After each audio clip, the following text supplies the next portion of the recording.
The last video in our installment is hands-on exercise number 5. This is a little bit more complicated.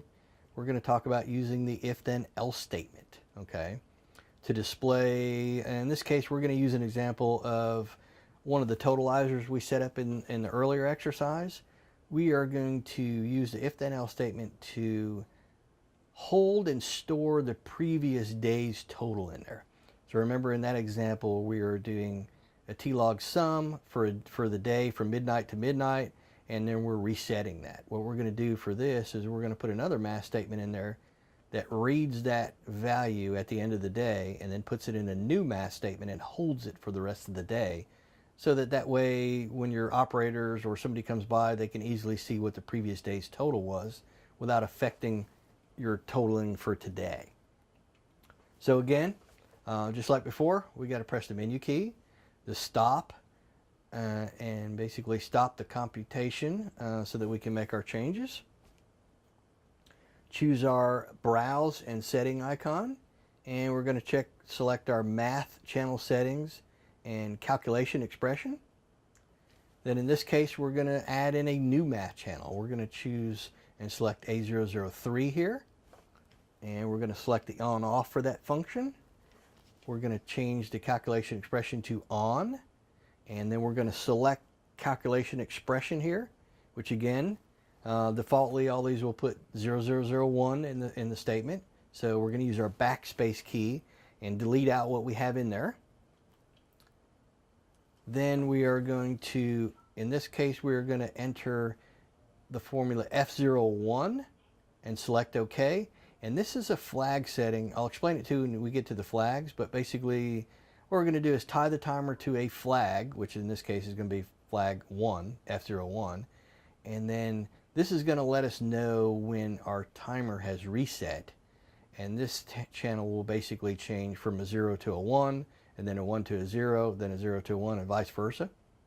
And this will let us know when our math reset had occurred, and then we'll be able to use that to hold our statement for the previous days. So we're going to select save there. So all we did was make math channel A001 F01 for flag. Then we're going to go to math channel A004. We're going to select that on. Okay. Then we're going to select our expression. And again, remember it's always 001 in there. We're going to backspace clear that out. Then we're going to hit our right arrow key, and we're looking for our bracket A question mark B colon C bracket symbol. We're going to select that, and basically on the left screen you're going to see that it puts that formula in there purely like it was, and then you're going to have to use your left arrow key and other keys to imprint this formula. What we're going to do is enter what you see on the screen here. We're going to do a left bracket A003.NE for not equal to, and then PRE, this is our previous formula, so that's basically getting the previous value for our math channel number 3, and then question mark for, that's our test, previous open parentheses A001 close parentheses, then colon A004 and bracket.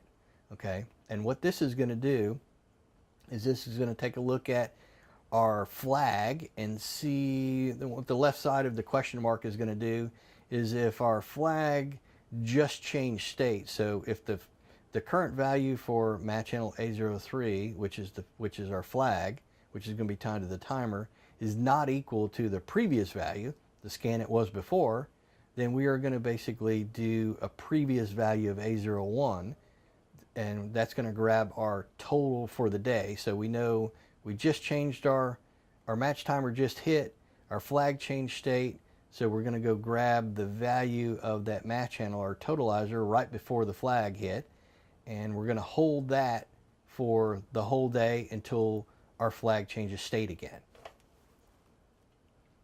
Then we're going to select our decimal places here, and we're going to change this to 1 decimal place, and we're going to save that, and then we're going to set our scale, and in this case we should probably set this to 1,000,000 like we did earlier in our match channel A001, because this is just going to basically be the previous day's total of our match channel A001.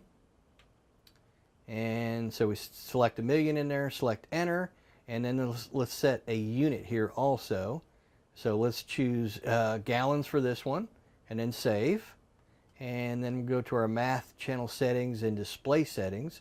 Let's put a tag in here for this channel, and let's do pre-day total for our tag, and then save that. Then we're going to go down to our event actions now. Okay, and we have a number of event actions that we can make things happen, timers, reset, items like that. So we're going to select event action, and we're going to select on for the event action number 1.